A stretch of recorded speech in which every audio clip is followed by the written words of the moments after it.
Welcome to our Maha Periyava களஞ்சியம் channel. இன்னைக்கு நம்ம கந்த புராணத்தின் நேற்றைய தொடர்ச்சியை தெரிந்து கொள்ளலாம். பர்வதராஜன் அம்பிகையின் திருமணத்திற்கான ஏற்பாடுகளை செய்யலானான். அப்போது இமவானின் மகன் மைனாகன் தன்னுடைய தந்தையாரிடம் தேவதச்சனான விஸ்வகர்மாவை வரவழைத்து சொன்னால் அவர் எல்லா ஏற்பாடுகளையும் செய்து முடிப்பார் என்று கூறினான். விஸ்வகர்மாவும் இது கேட்டு மனமகிழ்ந்து எல்லா ஏற்பாடுகளையும் செவ்வனே செய்து முடித்தார். பர்வதராஜன் அனைவருக்கும் மணவோலை அனுப்பி வைத்தான். கைலைக்கு சென்று இறைவனை தரிசித்து வணங்கி என் தவப்பெண்ணை தங்களுக்கு திருமணம் செய்து வைக்க விரும்புகிறேன். நாளையே சிறந்த நாள் என்று சப்த ரிஷிகள் லக்னம் குறிப்பிட்டுள்ளனர். தேவரீர் தங்கள் பரிவாரங்களுடன் எழுந்தருளி எனது மகளை ஏற்று எங்களை ஆசீர்வதிக்க வேண்டும் என்று வேண்டினான். ஈசனும் அவ்வாறே அருள் பாலித்தார்.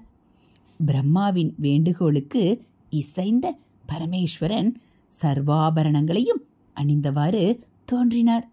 பூதகணங்கள் புடைசூழ மங்கள வாத்தியங்கள் முழங்க தேவாதி தேவர்களுடன் இமயமலையை வந்தடைந்தார். சிவபெருமான் அழகிய மணமகனாக அவர் இமவானின் நகரமாகிய ஓசதி பிரஸ்தத்தில் நகர்வளமாக வந்தபோது ஐயனின் திருமேனி அழகு கண்டு அனைவரும் மயங்கி நின்றனர். சிவபெருமான் மணமகனாக திருமண மண்டபத்தை அடைந்தபோது இமவானின் மனைவி மேனை மகளிர் பலர் சூழ அவரை வணங்கி திருவடிகளை பாலால் கழுவி பக்தி பெருக்குடன் விளங்கினாள். பிரம்மனும் திருமாலும் இருபுறம் கரம் தந்திட ஈசன் மண்டபத்தில் பிரவேசித்து சீரிய சிங்காசனத்தில் வந்தமர்ந்தார். எம்பெருமான் அம்பிகை திருமணம் காண பெரும் கூட்டம் கூடியதால் இமயம் உள்ள வடபால் கீழே அழுந்தி தென்திசை உயர ஆரம்பித்தது. அப்போது ஈசன் அகத்தியரை அருகழைத்து தென்திசை சென்று பொதிகையில் தங்கி அங்கிருந்தவாறே திருமணத்தை காணுமாறு அருள் பாலித்தோம் என்று கூறிட அகத்தியரும் பொதியமலை சென்றடிய பூமி சமமாகியது. பார்வதி தேவியார் திருமகளின் கரத்தை பற்றி கொண்டு கலைமகள் துதிப்பாடிட திருமண மண்டபம் அடைந்து சிவபெருமானை வணங்கி நிற்க ஈசனும் தேவியை ஆசனத்தில் இருக்குமாறு பணித்தார். மணமண்டபத்தில் இவ்வாறு ஈசனும் தேவியும் வீற்றிருக்க பர்வதராஜன் தன் மனைவி மேனை நீர்வார்த்திட சிவனாரின் திருவடிகளை விளக்கி சந்தனம் மலர் சார்த்தி உபசரித்தான். பின்னர் பார்வதியின் கரத்தை எம்பிரான் கரத்துள் வைத்து வேத கோஷங்களுடன் தாரை நீர் வார்த்து கன்னிகாதானம் செய்வித்தான்.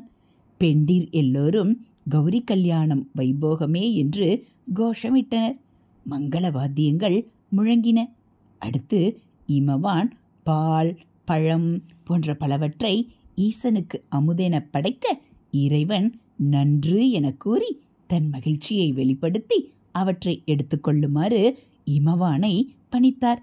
அடுத்து திருமண நிகழ்ச்சிகள் யாவும் முறைப்படி நடந்தேற எல்லோரும் மகிழ்ச்சி கடலில் திளைத்தனர். அதுவே தக்க தருணம் என்று ரதிதேவி சிவபெருமானிடம் தனது கணவரை தனக்கு அருள வேண்டும் என்று பிரார்த்தித்தாள். எம்பெருமானும் கருணை கொண்டு மன்மதனை மன்னித்து ரதிதேவியின் வேண்டுகோளின்படி உனக்கு உயிர் பிச்சை அருளினோம்.